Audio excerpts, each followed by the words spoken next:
8:12 p.m. The high-end steakhouse is suffocatingly packed. The air is thick with seared ribeye and expensive perfume. In this chaotic storm stands David, a 40-year-old single dad. He wears a faded uniform, moving with a quiet, lethal efficiency that goes unnoticed. At table 6, intoxicated businessmen begin their cruel game. They mock his age. They sneer at his service. "Careful, old man. Don't spill the wine," one barks, blocking the aisle. David remains a statue of calm until the lead bully delivers a violent shove.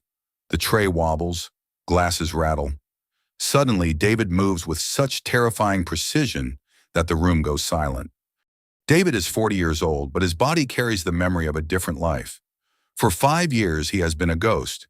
Ever since his wife Sarah passed away, the world has felt smaller, quieter. His life is a clockwork routine of survival and devotion, a rhythmic dance between the mundane and the essential. Every morning starts at 6 a.m., the blue light of dawn filtering through the thin curtains of his modest apartment.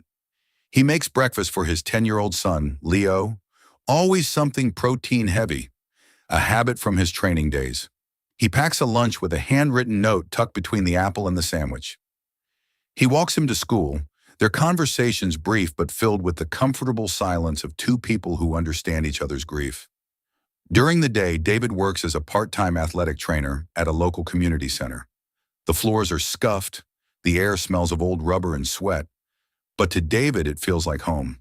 He helps kids with their footwork, teaching them how to find their balance, how to move without wasting energy. He doesn't tell them he used to be the Iron Ghost in the regional MMA circuit.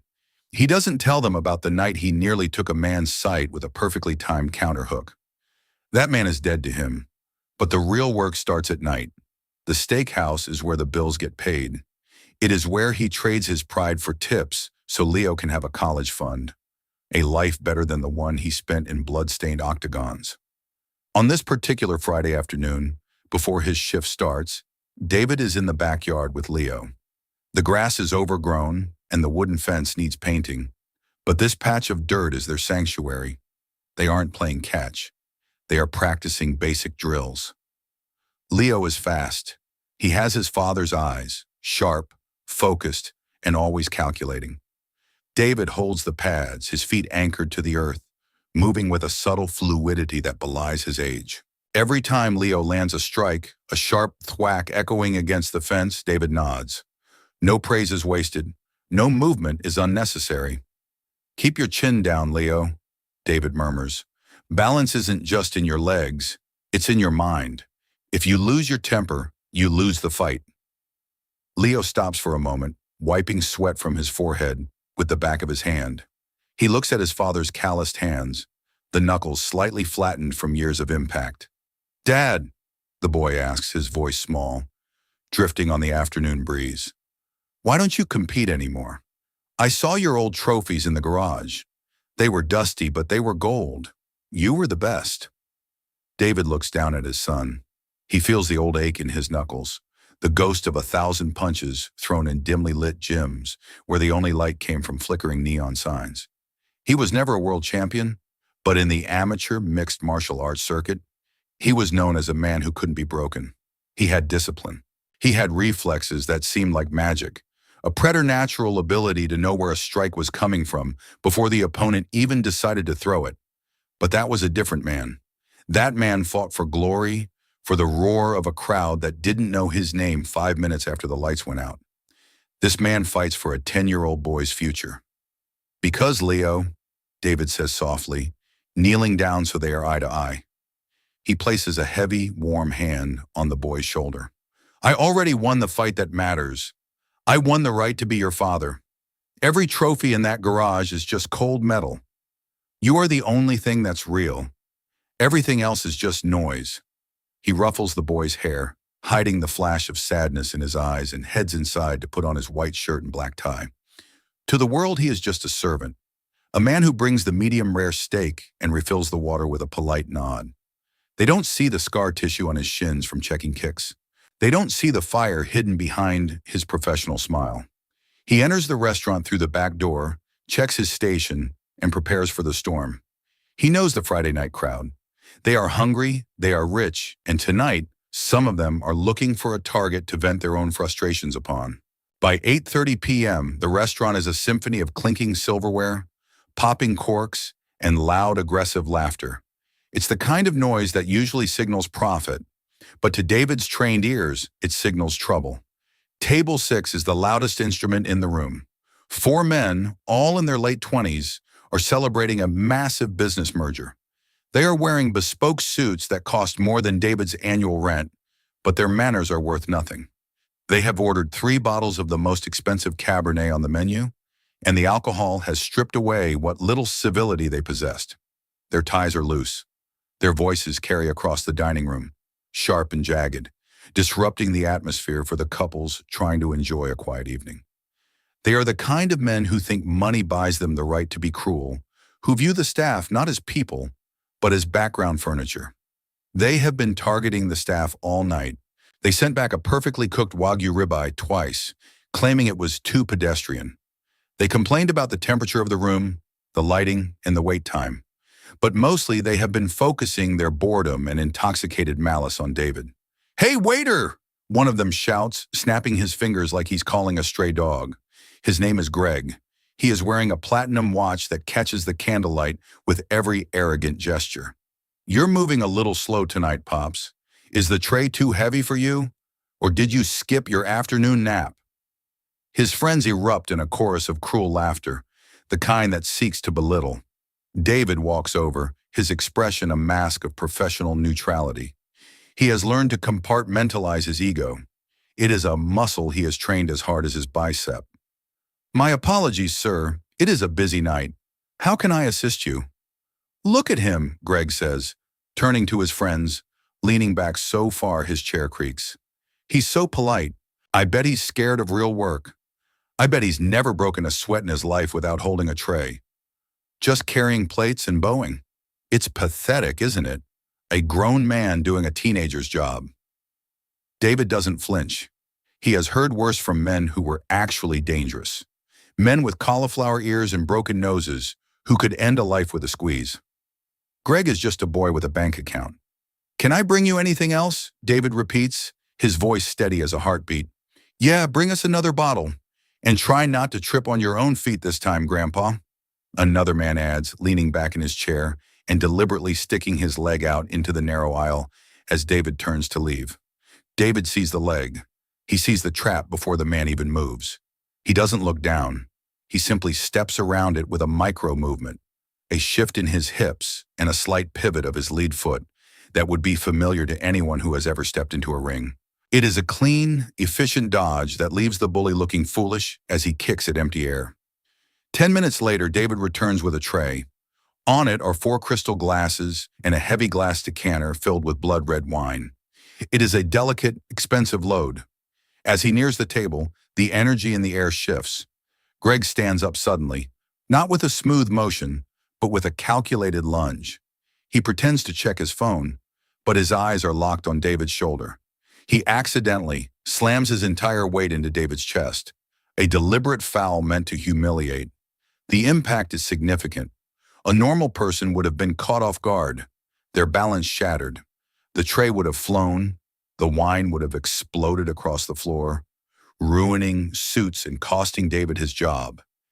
But David's body reacts before his mind can even register the insult. In a flash of pure, unadulterated muscle memory, David's knees bend. His center of gravity drops instantly, rooting him to the floor. His left hand shoots out to stabilize the bottom of the tray with the strength of a hydraulic press, while his right fingers curl around the neck of the decanter, catching it midair as it tries to slide. The glasses rattle, a sharp, metallic chime that cuts through the room, but not a single drop of red wine spills. Not one. The surrounding tables gasp. A woman at a nearby table actually puts her hand over her mouth, her eyes wide. They saw the shove. They saw the impossible save. It wasn't just luck. It was physics manipulated by a master. David stands upright. He hasn't lost his breath.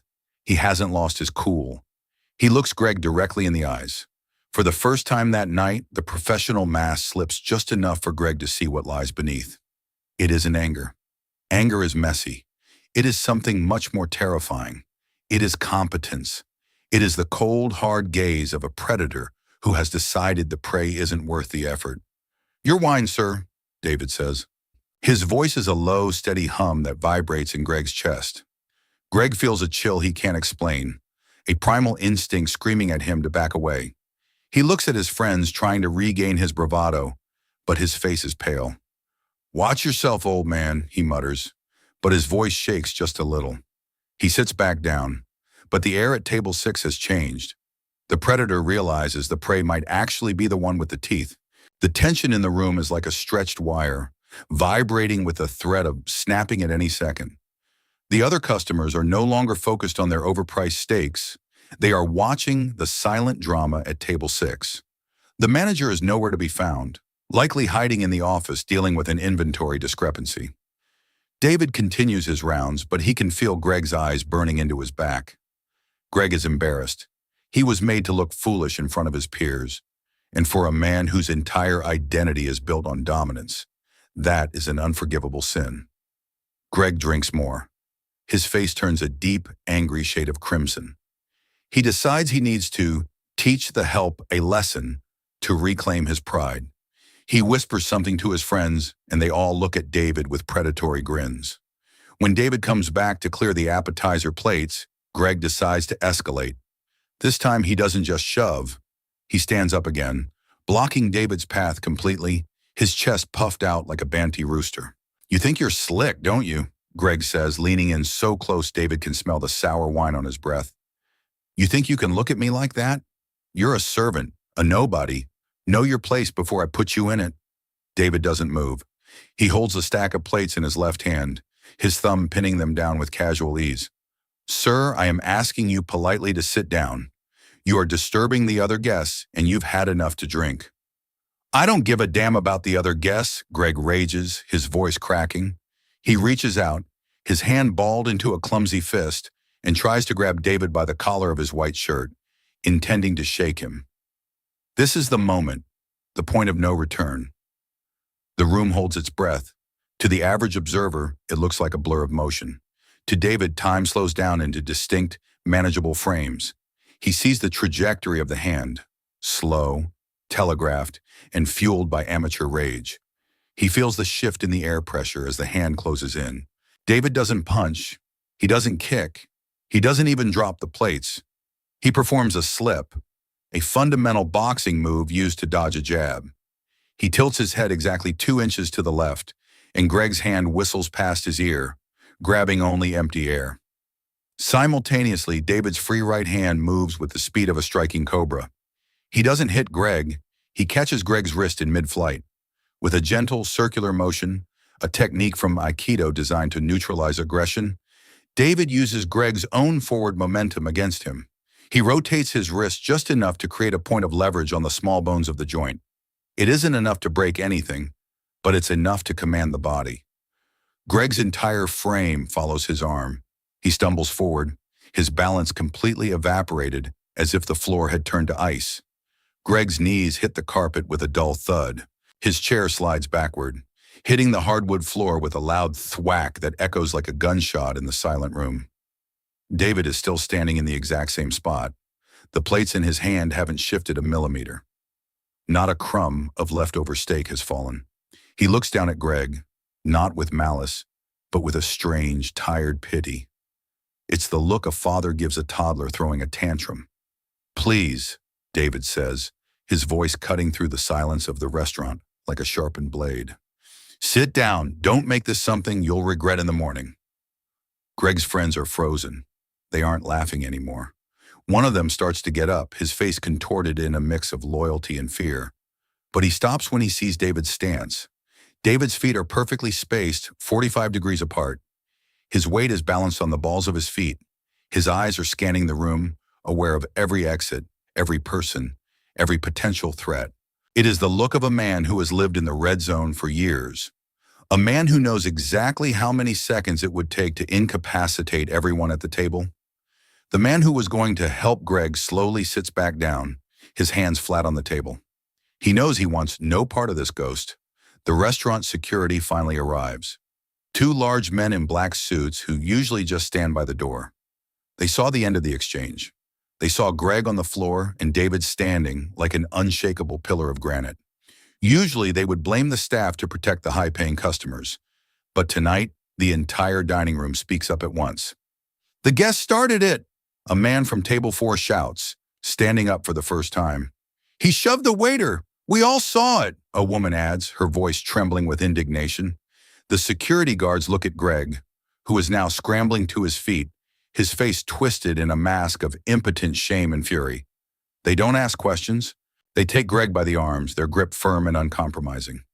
"I'm a VIP. Do you know who I am? My father will have this place shut down." Greg screams as they lead him toward the front door, his expensive shoes scuffing the floor. His friends follow him like beaten dogs, heads bowed, trying to disappear into the shadows. The heavy oak doors swing shut behind them, cutting off the sound of Greg's entitled ranting. The silence lingers for a heartbeat longer, a vacuum of sound. Then slowly the room begins to breathe again. People turn to each other, whispering frantically. They look at David. They expect him to be shaking, to have the adrenaline-fueled tremors of a man who just survived a fight. They expect him to celebrate his victory. Instead, David simply sets the plates on a nearby boasting station with a soft click. He straightens his tie. He wipes a small smudge of dust from his sleeve. Then he walks over to table 7, where an elderly lady is watching him with wide, twinkling eyes. "I apologize for the interruption, ma'am," he says, his voice warm and professional once more. "Would you like to see the dessert menu? Our chocolate lava cake is excellent tonight." He is the waiter again. The fighter has gone back into the shadows, tucked away behind the white shirt and the black tie. The rest of the shift passes in a surreal haze. David can feel the weight of 100 gazes following his every move. He is no longer the invisible servant. He is the center of the universe. People are tipping him 50, even 100% on their bills. They are trying to engage him in conversation, to get a piece of the story, to touch the legend. Near the end of the night, a regular customer, a retired judge who has eaten at the steakhouse for 20 years, catches David's sleeve as he passes. "David," he whispers, his voice thick with respect. "I saw that. I've seen a lot of things in my courtroom, but I've never seen anyone move like that. You weren't just defending yourself. You were managing him. Were you a pro?" David smiles, a genuine, tired smile that reaches his eyes for the first time. "Once," he says, "a long time ago, in a different life where the stakes were much lower than they are now." "Why didn't you hit him?" the man asks, genuinely curious. "You had every right. You could have ended him in 1 second. We all saw the opening."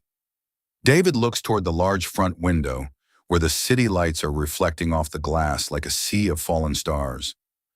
"Because my son is waiting for me to come home," he says. "If I hit him, I'm just another man in a street fight. If I walk away, I'm a father who can still look his son in the eye. Pride is a luxury I can't afford, sir."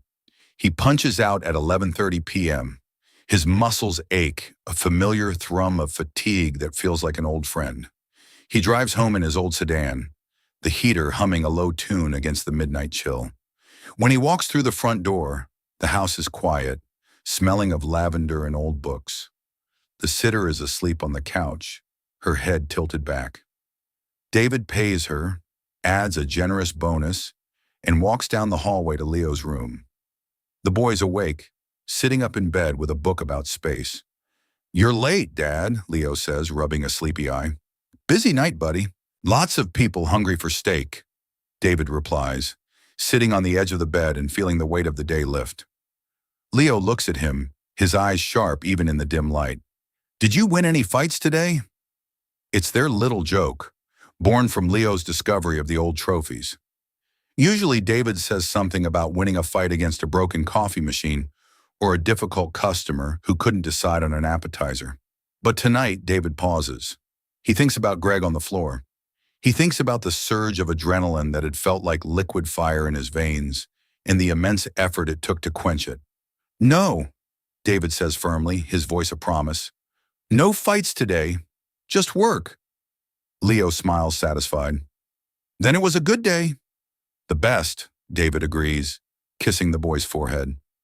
But the world isn't as quiet as David's house. Little did he know, a young woman at table 5, a digital native with a fast thumb, had been filming the entire wine save in the subsequent confrontation.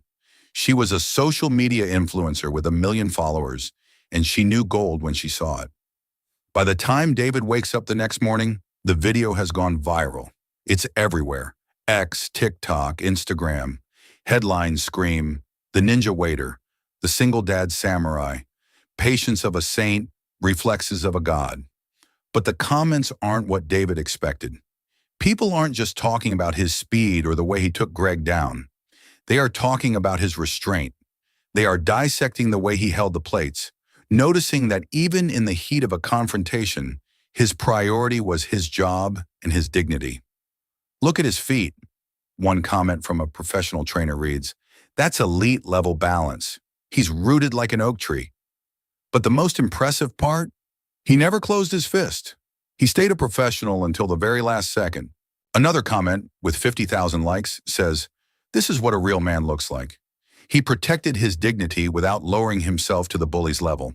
He has a kid at home. You can tell by the way he handles the situation. The video racks up 10 million views by noon. News crews start calling the steakhouse, their vans circling the block. They want the fighter waiter for a morning show interview. They want him to recreate the move on live TV. They want to offer him reality TV spots and sponsorship deals for energy drinks. David sees the clips on his phone while he's making Leo's Saturday morning pancakes. He feels a cold pit in his stomach. He doesn't want the fame. He doesn't want the spotlight. He just wants to be the man who makes the pancakes, packs the lunches, and holds the pads in the backyard. The steakhouse becomes the most popular spot in the city overnight. People are booking tables weeks in advance, not for the ribeye, but just to see the ninja waiter. The owner, smelling a fortune, offers David a massive raise, a stake in the profits, and a promotion to floor manager. "You're a celebrity, David," the owner says, beaming as he rubs his hands together. "Just stand there, look tough, and greet the guests. You'll double your income without ever touching a tray again. We can even sell Ninja Waiter t-shirts." David looks at the crowded dining room. He sees dozens of people holding up their phones, hoping to catch him doing something fighter-like. He sees the circus it has become, the way they are looking at him like a zoo animal rather than a person. "I appreciate the offer," David says, his voice quiet but final, "but I think I've served my last steak. I'm not a gimmick." He quits that day. He takes the money he made from the tips that night and the viral video's licensing fees, which thanks to a savvy lawyer friend were surprisingly high, and he does something he has dreamed of for years. He opens a small nonprofit gym in the heart of his old neighborhood. It isn't a place for professionals or glory seekers. It's a place for kids from broken homes, kids who are being bullied, and kids who have too much anger and nowhere to put it. It's a place where he teaches them the same thing he taught Greg, that the strongest move you can ever make is the one where you don't have to hit anyone. A few months later, it's a Saturday afternoon. The sun is shining through the tall industrial windows of the new gym, casting long shadows across the mats. The smell of floor wax, fresh laundry, and hard work fills the air. It's a beautiful smell. David is working with a group of teenagers. They are energetic, loud, and full of that raw, unpolished fire. Leo is right there next to them, acting as his father's assistant, his own footwork now crisp and confident. At the end of the session, the kids gather around. They've all seen the video. They all know the story of the man who saved the wine. One of the boys, a 14-year-old with a lot of anger in his eyes and bruised knuckles, looks up at David. "Coach," the boy asks, "I saw that video. You were so fast. You could have destroyed that guy. You could have broken his jaw. If someone grabs me like that in the street, what's the most important move I need to know? Is it a hook? A takedown? How do I win?" David looks at the row of young, expectant faces. He remembers the ring. He remembers the cold adrenaline of the steakhouse. He remembers the look on Sarah's face the day he told her he was done fighting for money, that he wanted a life of peace. He reaches out and puts a firm, encouraging hand on the boy's shoulder. "The most important move, Wayne?" David asks, his voice filling the room. The gym goes quiet. The kids lean in, expecting a secret technique, a hidden strike that would make them invincible. It's walking away, David says. It takes zero strength to hit someone. Any coward can throw a punch. It takes everything you have, every ounce of discipline and heart, to stay calm when the world is screaming at you to be violent. That's the real fight, and that's the only one worth winning. You win by not becoming the person they want you to be. Leo looks at his dad and beams with a pride so pure it lights up his face. He knows his father isn't just a waiter or a fighter. He's a man who knows exactly who he is, and more importantly, who he is for his son. David claps his hands together, the sound echoing through the gym like a starting pistol. All right, enough talk. You don't get strong by sitting around. Let's get back to work. Footwork drills. Now, move like you mean it. As the kids start moving, their feet rhythmic against the mats, David stands back and watches. He isn't a ghost anymore. He isn't a servant. He is a teacher. He is a father. And as he watches his son lead the line, David knows that he didn't just survive that night at the restaurant. He finally finished his last fight, and he won. If you enjoyed this story of hidden strength and the power of restraint, don't forget to support us. Please like this video and subscribe to the High TL Stories channel for more inspiring and viral stories every day. Thank you for watching.